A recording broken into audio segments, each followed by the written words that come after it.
E aí pessoal, tudo bem com vocês?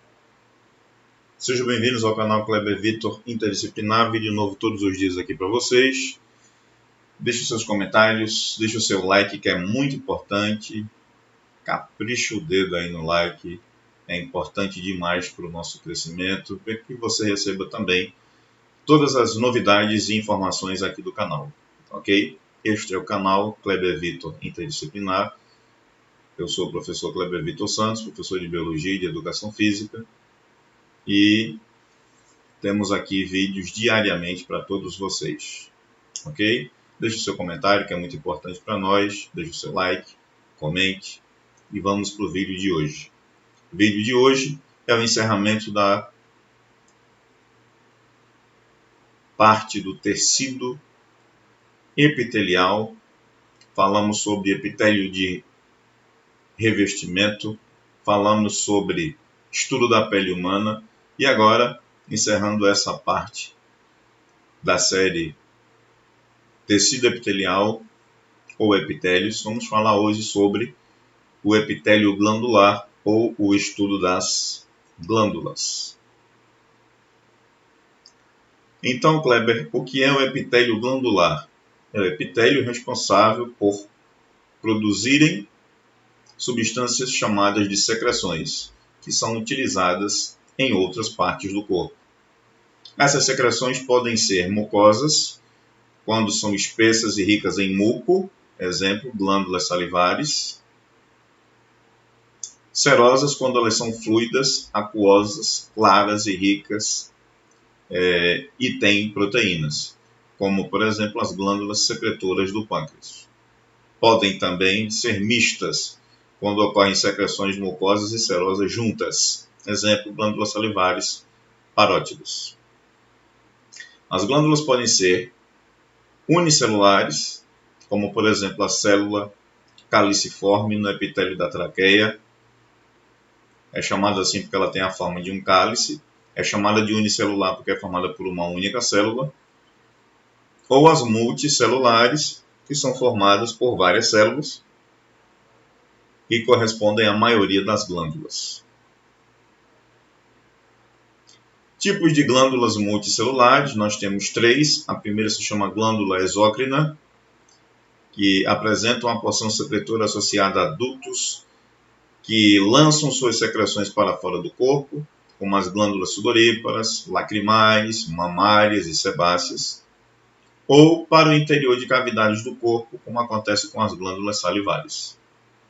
Segundo grupo, glândulas endócrinas, não apresentam dutos associados à porção secretora. As secreções são denominadas de hormônios e elas são lançadas diretamente nos vasos sanguíneos e linfáticos. Exemplos: hipófise, principal glândula endócrina do corpo, tireoide, paratireoide e adrenais ou suprarrenais. Glândulas mistas apresentam regiões endócrinas e exócrinas ao mesmo tempo. É o caso do pâncreas, cuja porção exócrina secreta enzimas digestivas que são lançadas no duodeno, que é a primeira porção do intestino delgado, enquanto em sua porção endócrina ela é responsável pela secreção dos hormônios insulina e glucagon. Eles atuam, respectivamente, na redução e no aumento dos níveis de glicose na corrente sanguínea. As glândulas exócrinas, de acordo com a sua porção secretora, é constituída por células responsáveis pelo processo secretório. Ductos, tubos ou túbulos ou condutos que transportam a secreção eliminada das células. Podem ser divididas ainda em glândulas simples e glândulas compostas. Então, o que é uma glândula simples? Ela tem um ducto não ramificado. Exemplo, glândula sudorípara. Glândula composta é aquela que tem ductos ramificados, como acontece com o pâncreas. Glândulas compostas são divididas em duas categorias, tá? Tubulares,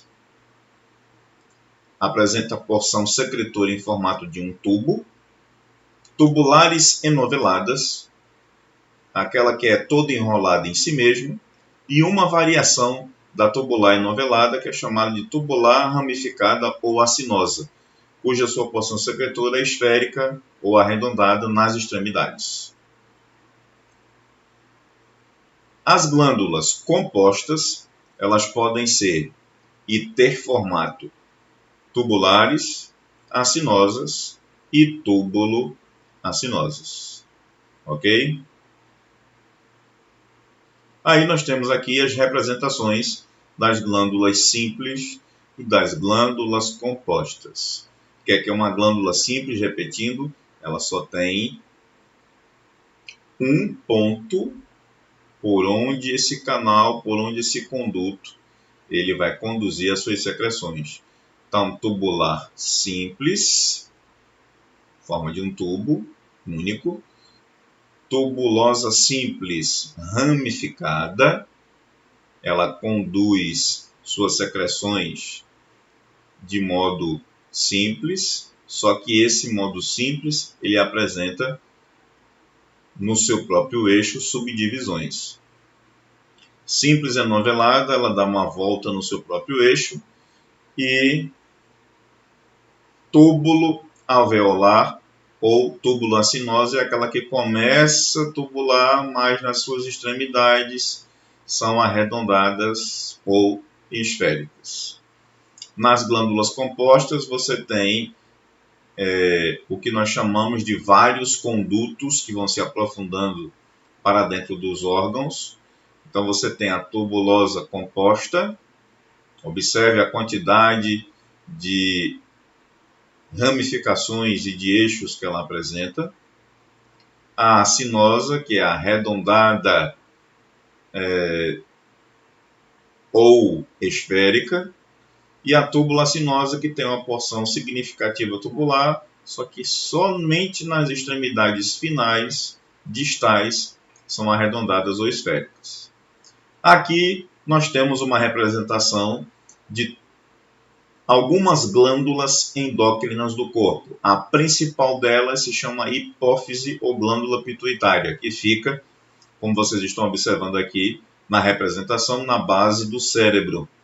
É a principal glândula do corpo porque, a partir dela, todas as suas secreções, todos os hormônios produzidos vão dar o comando para o funcionamento das demais glândulas. A gente diz que o cérebro é o principal órgão do sistema nervoso, porque é dele que é o centro de comando, ele é o centro de comando para as demais estruturas nervosas do corpo. E como o funcionamento do corpo depende dela, dessa estrutura chamada cérebro, então a gente diz que ele é o centro de comando não só do sistema nervoso, mas sim o centro de comando do corpo como um todo. O mesmo se aplica para a hipófise. Ela é o centro de comando do sistema endócrino. Ok? Ela é dividida em duas partes, como vocês estão vendo aqui. A parte da frente ou anterior, que nós chamamos de adenohipófise, e a parte de trás ou posterior, que nós chamamos de neurohipófise. Na verdade, os hormônios produzidos pela hipófise são produzidos na parte anterior do cérebro, o que nós chamamos de hipotálamo, e os hormônios eles são guardados dentro da hipófise. Então, na verdade, eles são secretados na região frontal do cérebro, que nós chamamos de hipotálamo, e armazenados na hipófise. Da hipófise, os demais órgãos, ou as demais estruturas endócrinas, têm o seu ponto de partida a partir dos hormônios produzidos pela hipófise. Então, a hipófise ela atua no pâncreas, no homem, nas gônadas sexuais, ou seja, nos testículos, nas mulheres, nas gônadas chamadas de ovários, nas suprarrenais, que são glândulas que ficam cavalgando acima de cada um dos rins, daí o nome suprarrenal ou adrenal, nas glândulas tireoide e paratireoide, elas ficam na base do pescoço, tireoide à frente e paratireoide atrás. Ok? Seguindo, aqui nós temos uma representação mostrando que a hipófise ela realmente produz uma grande quantidade de secreções importantes para o corpo e para o funcionamento das estruturas. Observe, na parte anterior, que nós chamamos de adena e hipófise, ela produz os hormônios prolactina e ocitocina, o ADH, que é o chamado hormônio antidiurético, as gonadotropinas, que vão atuar sobre as gônadas, daí o nome gônadas, ou órgãos sexuais, ou órgãos reprodutores, o TSH, que vai atuar na tireoide, o GH, que é o chamado hormônio do crescimento, e o MSH e o ACTH, que são hormônios importantes para o desenvolvimento e o crescimento corporal. Mais especificamente, na região que nós chamamos de hipotálamo, no cérebro, nós temos o que nós chamamos de neurosecreção. E esses hormônios são produzidos nessa região do cérebro e armazenados na hipófise. Os hormônios libertadores vão atuar nas outras glândulas endócrinas para o seu pleno funcionamento. Prolactina, glândula mamária, para a produção do leite. Hormônios gonadotróficos sobre as gônadas, masculina, testículo, feminina, ovários. Tireotrófico sobre a tireoide. Adrenocorticotrófico nas adrenais ou suprarrenais. Somatotrófico, o hormônio do crescimento, sobre as estruturas ósseas esqueléticas e musculares, permitindo o crescimento e desenvolvimento do corpo. Isso a nível de adeno-hipófise, a parte anterior da hipófise. Na parte de trás, na parte posterior, nós temos outros hormônios. Exemplo, ocitocina, que vai atuar na expulsão ou na ejeção do leite. Tá? O mesmo hormônio também atua no útero, promovendo as chamadas contrações uterinas, para que haja o pleno nascimento da criança, vão possibilitar o parto. O hormônio antidiurético, o ADH, que vai atuar nas estruturas que nós chamamos de néfrons, para ocorrer o que nós chamamos de processo de filtração. Enfim, ela é o centro de comando do sistema endócrino, assim como o cérebro é o centro de comando do sistema nervoso e do corpo como um todo. E por fim, nós temos aqui a classificação das glândulas de acordo com a maneira como ela secreta, como ela produz. Então nós temos glândulas holócrinas, merócrinas e apócrinas. A gente vê aqui na representação que uma glândula holócrina ela vai produzir uma célula em desintegração com o seu conteúdo e secreção juntos, porque é uma glândula que tem uma alta capacidade de renovação. Então seus produtos secretores eles saem junto com a própria célula. Na merócrina, por exemplo, você vê apenas a eliminação da secreção sem nenhuma degeneração, sem nenhuma deformidade em suas células secretoras. Já a glândula apócrina, ela elimina parte de sua secreção juntamente com a célula, né? Ela é arrancada e é eliminada desta maneira. Então, tipos de glândulas quanto ao modo de eliminação de secreções. As glândulas merócrinas são aquelas que eliminam somente as secreções, ficando as suas células intactas. Como exemplo, as glândulas lacrimais, salivares e sudoríparas. Apócrinas, aquelas que eliminam parte, pedaço das células juntamente com a secreção, como acontece com as glândulas mamárias. E as glândulas holócrinas são aquelas que eliminam as células juntamente com a secreção, como acontece com as glândulas sebáceas.